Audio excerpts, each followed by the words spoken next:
Hey folks, it's Nate. Thanks for joining me at the art table again today. I wanted to talk about something a little bit different. The question I've posed in the title of this video is an interesting one. First and foremost, because we have to wonder, is it possible to kill a story? Media in the present day and time is very, very permanent. They say the internet never forgets, and there's a lot of truth to that general sentiment. With computers, we can program and then recall just about anything we want. It is that very fact that gives rise to the attention economy. The demand that we apportion our time as much as our resources in our selection of media we consume. The problem here is that the attention economy, like any other economy, is driven by trends. Once one idea gets a very positive reaction from people, it is copied relentlessly and basically takes over the economy.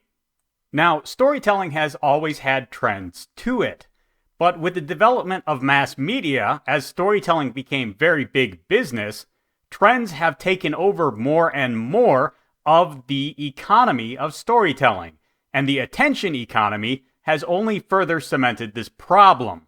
As a storytelling fad becomes popular, it becomes impossible to talk about the art form in any way that doesn't relate back to the trend. The MCU has created a very specific mindset around storytelling, a connected universe mindset that is prevalent in all forms of storytelling now.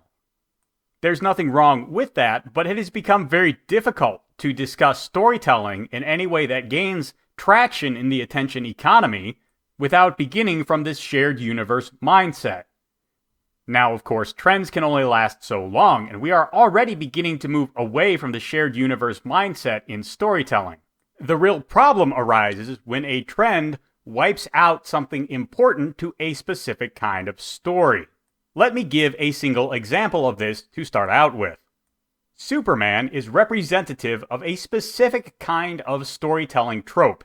He is a paragon, an embodiment of all of the things that are seen as positive about a society, specifically America circa the 1920s to 1950s.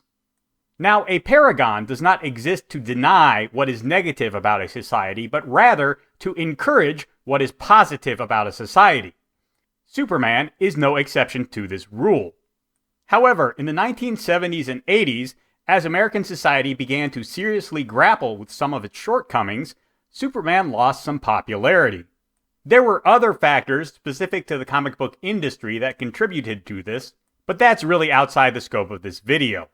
During the so-called British invasion, a number of non-American comic book writers would take on Superman in a number of ways.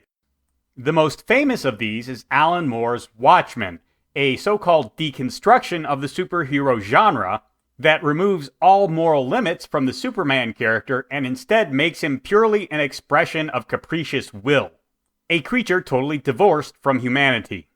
Watchmen was the beginning of a trend. Now we have a series of so-called evil Superman stories cropping up everywhere. Invincible, The Boys, Irredeemable.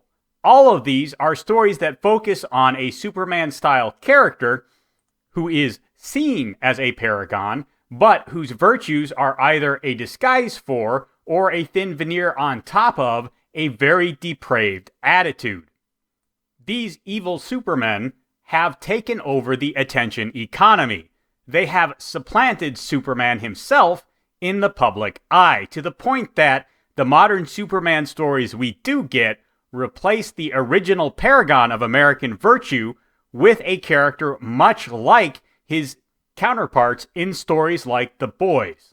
Now, I should note that there is nothing wrong with telling a story like The Boys, just as there is nothing wrong with telling a story about a paragon like Superman. Both of these stories have very good points to them, and they have some very negative points to them as well. Ideally, these kinds of stories could exist in equilibrium with each other, and in fact they often do. Inglourious Basterds and Saving Private Ryan are two very different kinds of war movies that nevertheless do not step on each other's toes. They say very different things, and they say it very well.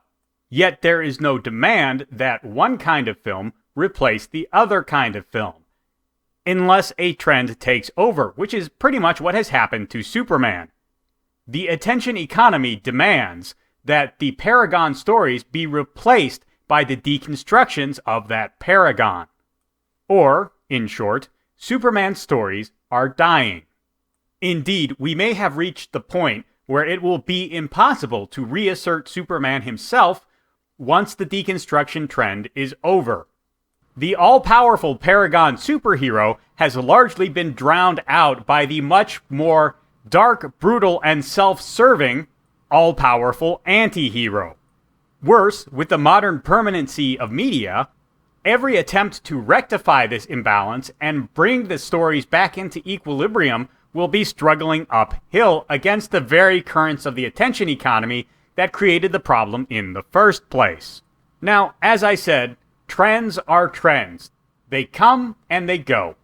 I have no doubt that the preference for anti-heroes over paragons is on the way out already. I see signs of it just about everywhere in every discussion I have about media. We are probably on the cusp of a rebirth of the Paragon archetype. However, I don't think that rebirth is going to bring Superman back to us. I suspect that new Paragons will rise to take his place instead.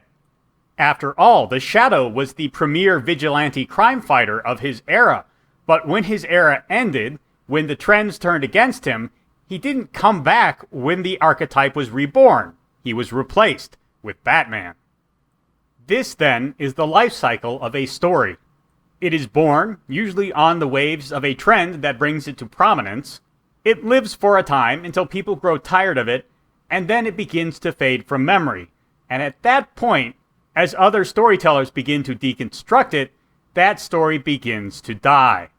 It will go dormant for a time until a new wave brings its original archetype back to prominence. At that time, you will see people who investigate the history of that archetype and find the old premier characters from it.